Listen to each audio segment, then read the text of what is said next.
Hello YouTube! Recently, Jeff Nipper posted a poll on his Instagram asking people if they would take advice from someone who knows everything about lifting but who doesn't lift themselves.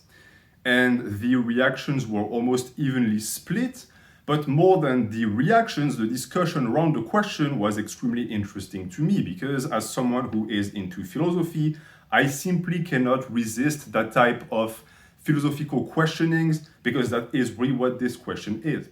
But beyond that, to me, there is a deeper layer of meaning to the question because it is directly correlated with what is known as science-based fitness. In the sense that, just like the question that Nipper posted on his Instagram, they are both entirely disconnected from reality. So in this video, I'm going to try and attempt to prove to you why, and we're going to have a big discussion around this entire topic. Now, I have to say right off the bat that, of course, this quote-unquote question is an hypothetical, naturally, because someone who knows everything doesn't exist. I'm not going to base my argument around that. This would be a petty trick, and we have much more interesting things to discuss. For example, the first issue I would like to present to you guys is, what does it mean to know? Because in the prompt, the person knows everything, but how do we define what it means to know? I think it's important that we first take care of that question and that problem first, because if we cannot agree on what it means to know, the rest of the video is going to be for absolutely nothing. So, I think we would both agree that to know something is to have the ability to do that thing at least to some extent. But that is already a little bit too vague because someone could know, for example, an artist, it doesn't mean that they possess the ability to replicate what the artist does. So there's already a component of memory in it. To know might mean to just have the ability to memorize something. But when you ask someone, hey, do you know how to lift? You're not asking them if they have memorized what a squat is. Most of the time, you want to know if they can show you a squat. In which case, we are talking about practical knowledge. And what is practical knowledge? Well, I personally define practical knowledge as the ability to replicate. Example, if you go up to someone and you say, hey, do you know how to tie your shoes? You are expecting the person to be able to tie their shoes. You don't expect them to explain to you step by step how to do that. They have to have the ability to show you. To go back to the example of music, if you tell someone, hey, do you know that artist? You're expecting a response from memory, so it's theoretical knowledge. But if you tell them, hey, do you know that piece on the piano? You expect them to be able to play it. So you expect practical knowledge. I hope that we agree on this because to me, it is not enough to just have the ability to explain the how. If you say that you know something, it means that you have some level of practical knowledge because we're talking about lifting here and lifting is practical. So you must have the ability to replicate and therefore to do. And this leads us to the second problem with the question. If what I just said is true, and you cannot rely on that because you have to just accept that the person knows everything. How do you know that the person knows if you don't know? It looks complicated, it really isn't. In the realm of fitness, most people are novices, and that is fine. You have to learn and you have to start somewhere. But if you know absolutely nothing, you do not have the necessary baggage to know if someone knows because you yourself don't know. So if you are not able to see that the person has the ability to replicate the knowledge via action, how exactly are you to know that they know? Well, based on the prompt and the original question, you are not to even ask, you have to accept the idea that the person just knows. That to me already is a big issue. But to that, some people would retort that with fitness, it is different.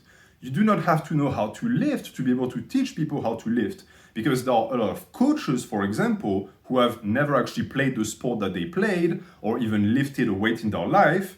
And yet they are able to bring people to the top level. This is actually the number one argument I saw the most under the post. It's not a bad argument per se. I think, however, that it lacks nuances.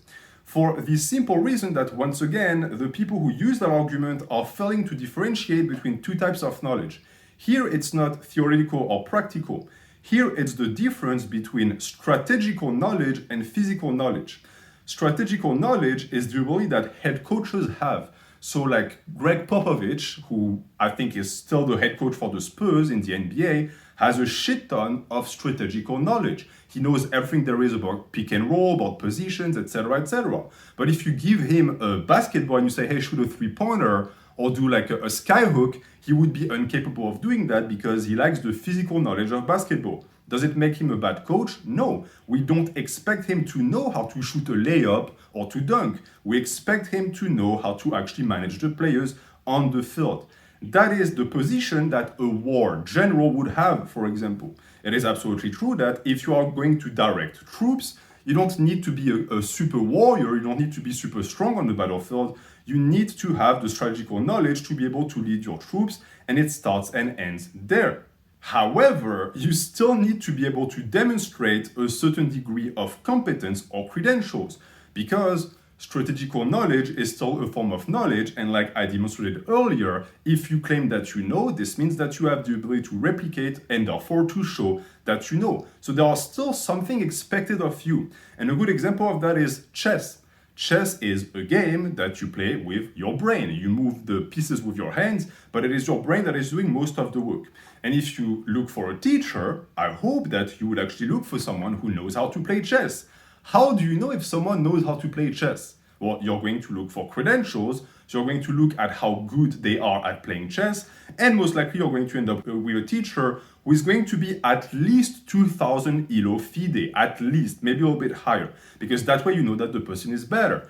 Because if you don't know anything and you want to learn, then you have to actually select someone that knows better than you. That also makes a lot of sense.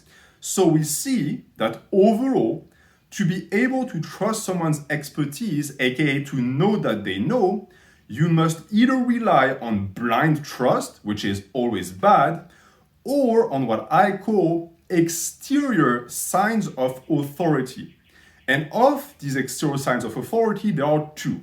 The first one is social proof, meaning that a lot of people think that a person knows, and therefore more people think that they know, so they end up knowing in the eyes of many. Yet it is based on nothing. So to me, this is still bad because there is no proof or evidence that the person knows. The second type of sign of authority is evidence that their method works. So if we go back to the world of chess, in the world of chess, you would play against a grandmaster, they would mate you in 8 moves, and therefore you would know that this person knows better than you because they have proven that they can best you at the game. But how would that translate to the world of fitness? Well, in the world of fitness, these exterior signs of authority would constitute, for example, the person being stronger or being bigger than you.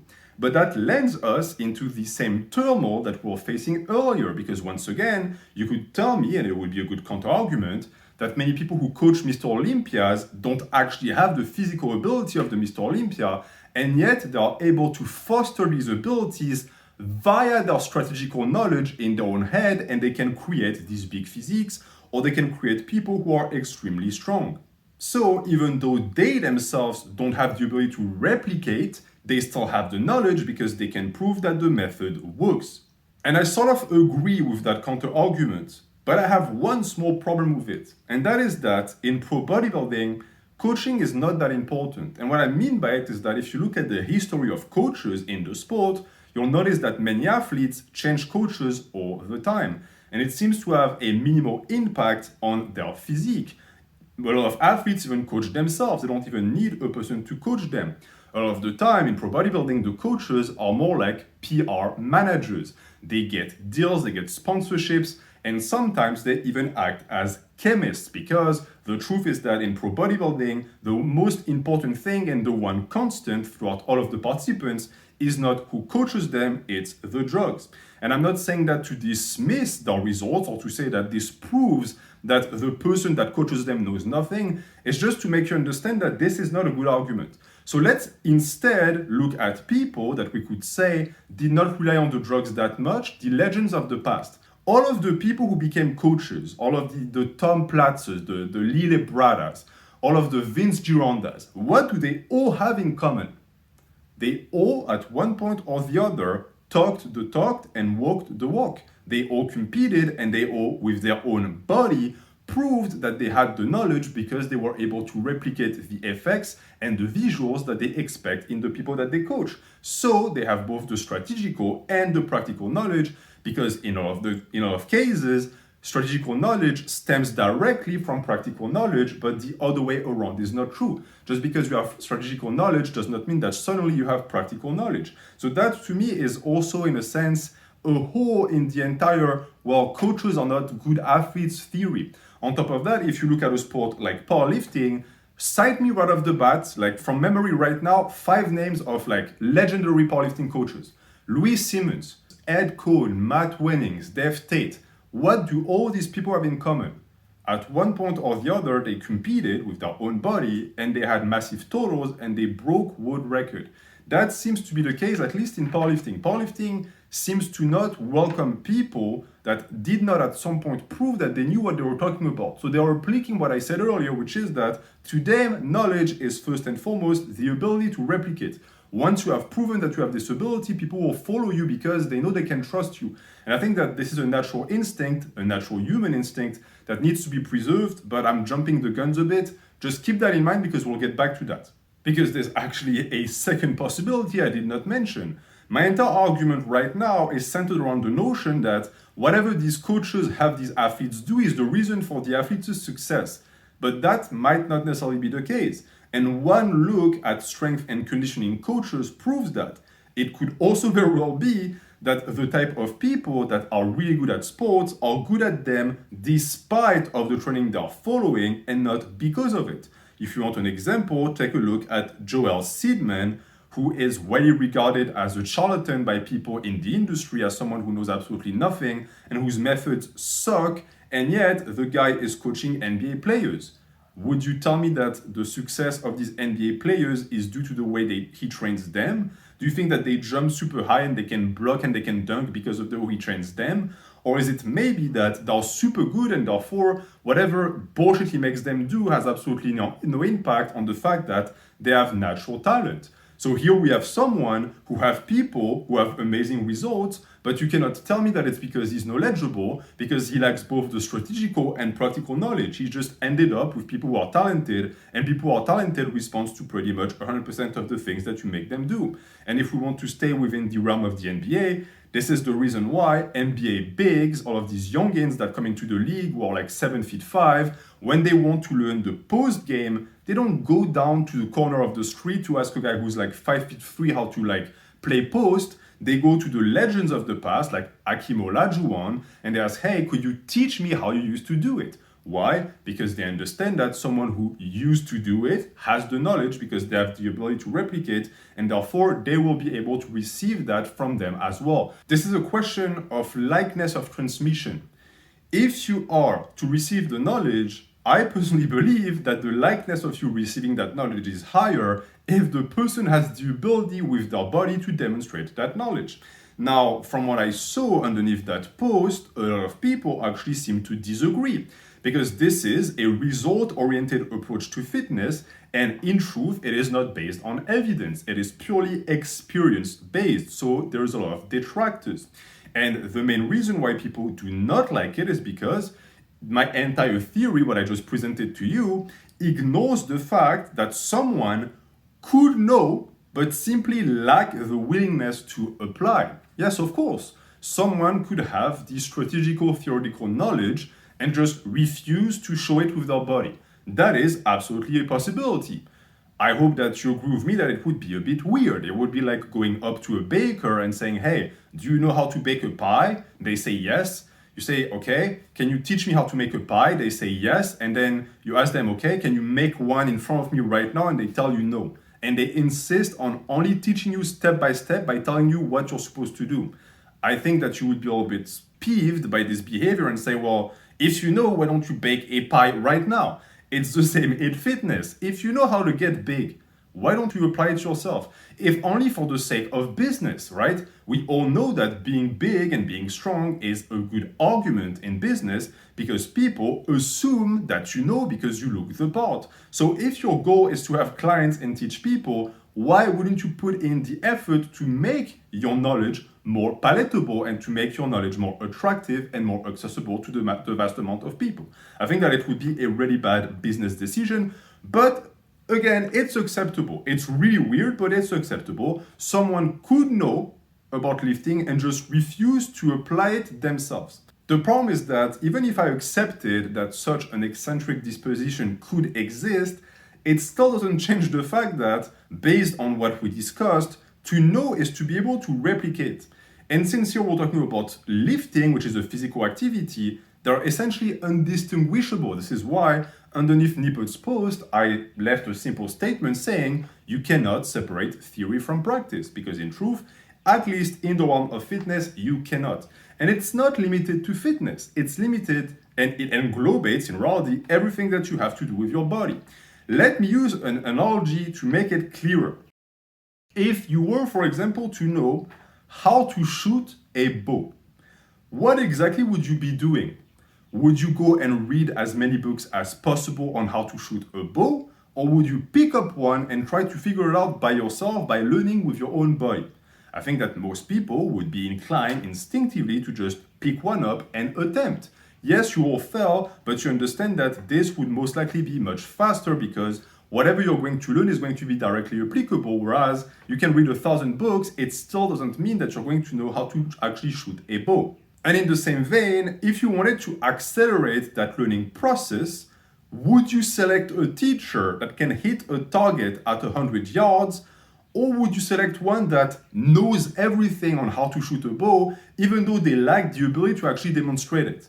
I think, and again, correct me if I'm wrong, that most people would naturally pick the first option, because in the case of bow shooting, to do is to know, but to know is not necessarily to do, and therefore not even necessarily to know. The same thing applies to fitness. Therefore, we see here that there is a big divide between theoretical and practical knowledge that the original question fails to address, which essentially makes it entirely null, because not only is it impossible for someone to know everything, but even if we did accept that premise, that person would not know everything because they lack the ability to do. And that is the third problem. Just because someone knows does not mean that they are able to apply, while someone who possesses the skill has already demonstrated that ability. And this is why I said that science-based fitness is disconnected from reality. It refuses to accept that theory alone isn't enough. And here you could stop me and say, whoa, whoa, whoa, whoa, whoa. What are you trying to pull here? How did you connect science-based fitness with that guy from the premise and from the hypothetical? Well, it's simple. Who is the guy? Who is the guy who knows everything about lifting but doesn't lift themselves? It's a science-based YouTuber. It's someone who bases their entire knowledge base on theory because they have nothing else to show for it. So I think that you won't think that I'm actually just pulling hair or I'm actually making hasty connections when I tell you that I think that the two are linked.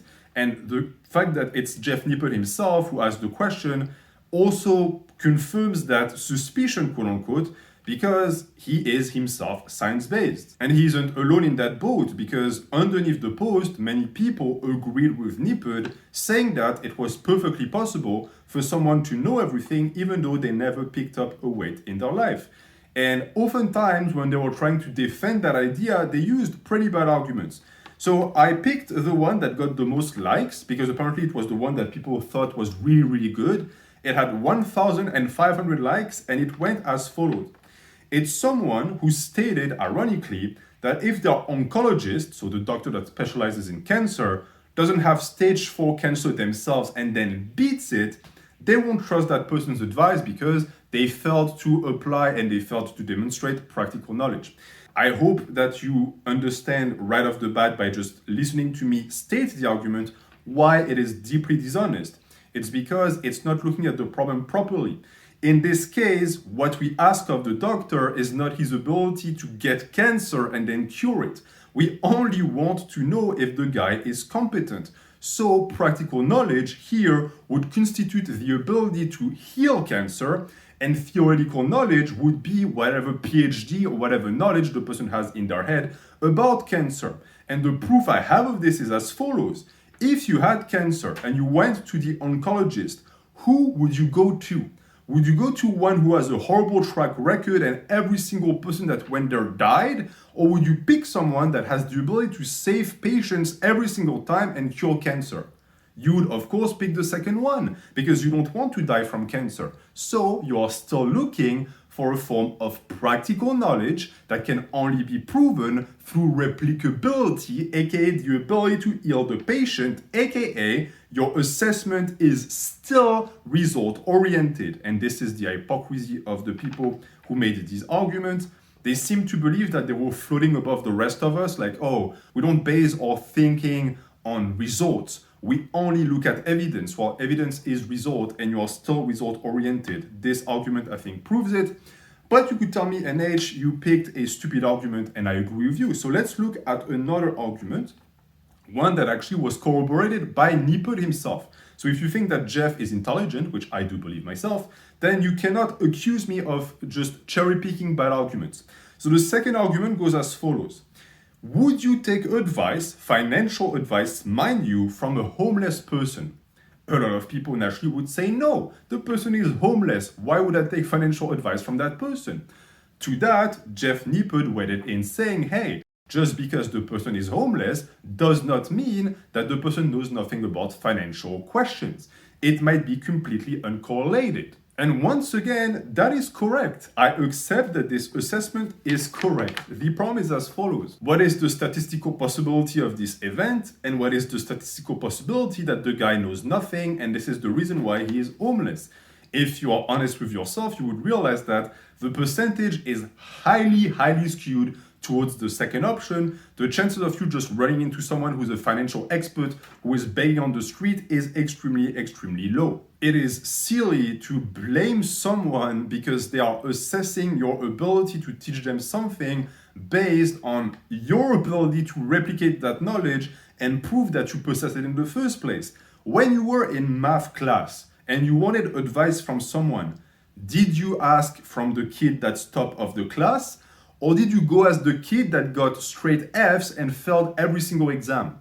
Well, you asked the top kid because the likeliness and the statistical possibility of him being a competent teacher is much higher. So unless you're being willingly contrarian, like many people in the comments were, basing your assessment of someone's knowledge on their ability to replicate that knowledge is simply common sense. And this leads us to a very uncomfortable realization for the science-based crowd. And that is that theory, at least in the realm of fitness, cannot be separated from its author.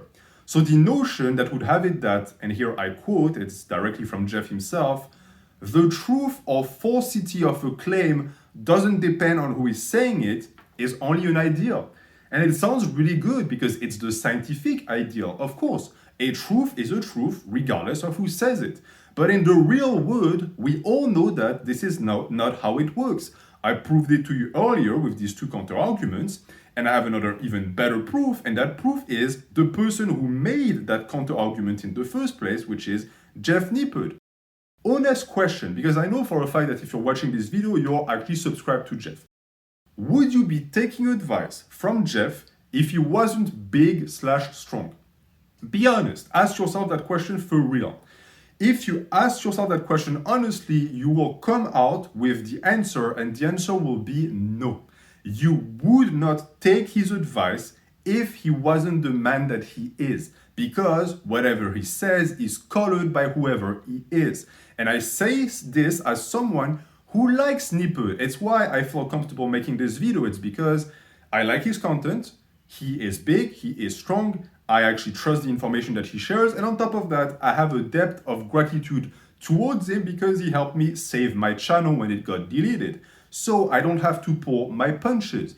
The reason why Jeff runs one of the most successful science-based fitness pages on this platform is not because he's a good scientist. It's not because The studies that he cites are mind-boggling. It's because he is big, he is strong, he's charismatic, he's kind, and people like him. That's that. He walks the walk, and that is what people appreciate in him.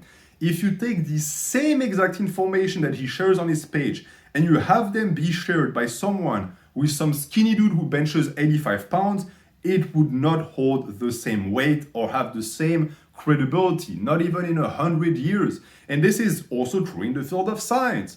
If tomorrow a guy comes out with a paper debunking, I don't know, like black holes, and it's just some random schmuck nobody, the chances that this paper is going to be taken seriously is 0%. It's going to be dismissed. If the same paper is actually produced and published by someone who is well respected and it's peer reviewed by people who are well respected, the same paper is going to be received as some incredible revelation that is changing the face of physics forever. We both know that this is true and it will forever be true. You will never ever be able to separate the truth from the person who states it, because the truth in my mouth would not be the truth in someone else's mouth. It all depends on the perception of the person, and the perception of the person is based on whoever says it. And this is the fourth problem with that initial proposition by Jeff, and in reality the issue with science-based fitness as a whole. It is deeply hypocritical because it ignores the fact that evidence-based YouTubers still rely on the same halo effect as the rest of us, but they attempt to hide it under scientific studies and peer-reviewed papers, when at the end of the day, people don't care about that. What is the percentage of people who actually read all of these studies that you put in your videos? I would say maybe 1%, and that is being generous. The 99% other rely on how big you are, how strong you are, and how much they like you. So there's really not that much of a difference. But the problem is that when I and other quote-unquote experience-based YouTubers make a claim, we are only speaking from our own subjectivity. But when a science-based influencer does the same, they're objective because they speak on behalf of quote-unquote the science. And this is hypocritical, as I said, for two reasons.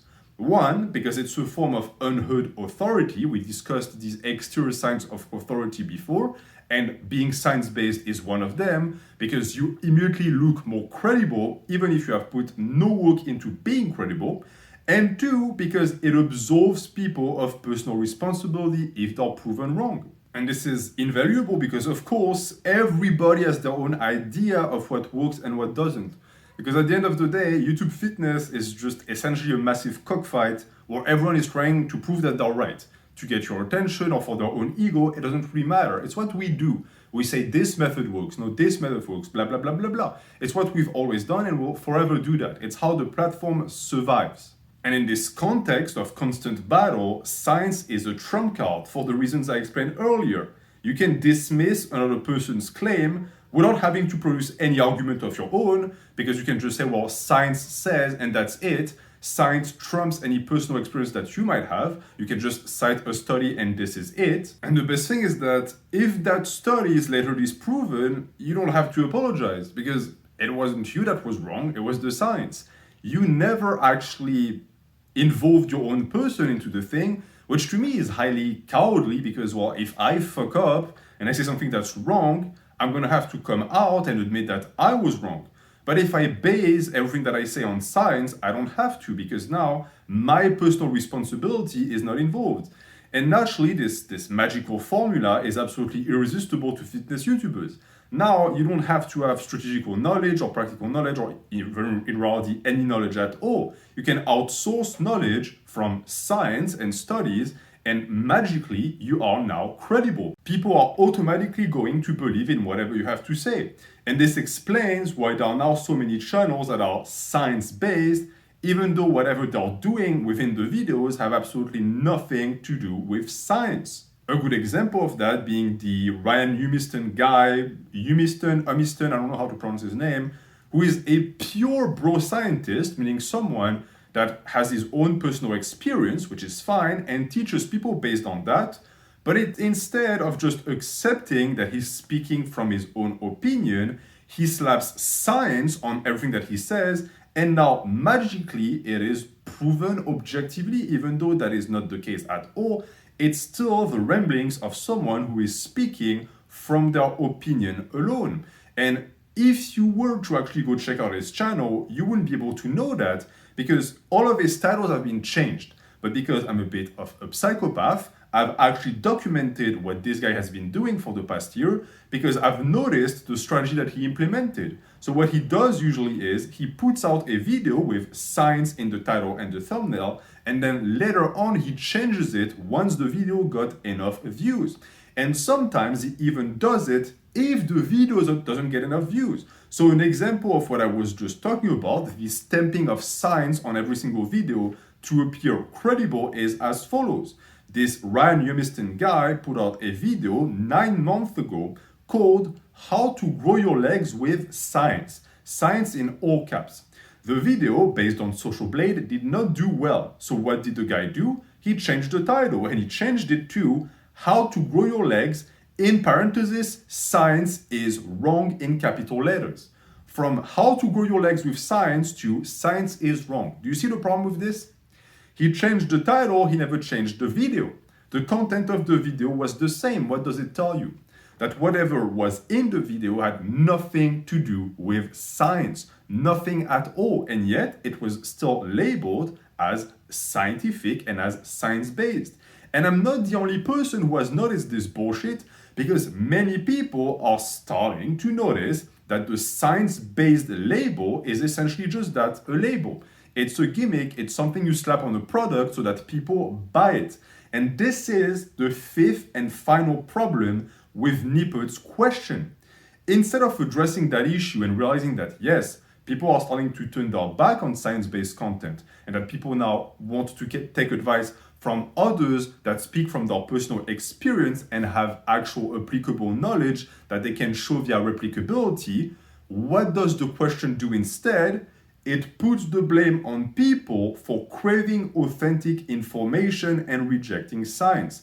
And this is what I was talking about when I spoke about the underlying meaning of the question. Because you clearly can see in the way Nippot was responding to people underneath the post that he actually sides with the idea and the notion that yes, it is possible for someone to not look like they lift and yet know everything there is to know about lifting. And yet 70% of people said that they wouldn't take advice from someone who's never lifted in their life. And that to me is because, as I said, people are starting to open their eyes and they've realized the damage that this quote unquote, and I say quote unquote because it's not the real one, scientific approach has had on people. A real scientific approach and a real science-based fitness method would have helped more people becoming bigger and stronger, because evidence-based lifting is essentially experience-based lifting times 10. You accumulate many people's experience, you make studies, and therefore you create a conglomerate of information that can apply to the biggest amount of people. But that's not what science-based fitness is nowadays at all, and this is why it had the exact opposite effect. Instead of facilitating the process of making us bigger and stronger, it robbed people of their personal agency and it encouraged them to just follow influencers blindly. Again, look back to the guy that knows everything but has never lifted in the hypothetical. How are you to know that he knows if he cannot demonstrate that he knows? Well, you can't, so you're essentially asked to just follow blindly because apparently this person is evidence-based, so evidently he knows.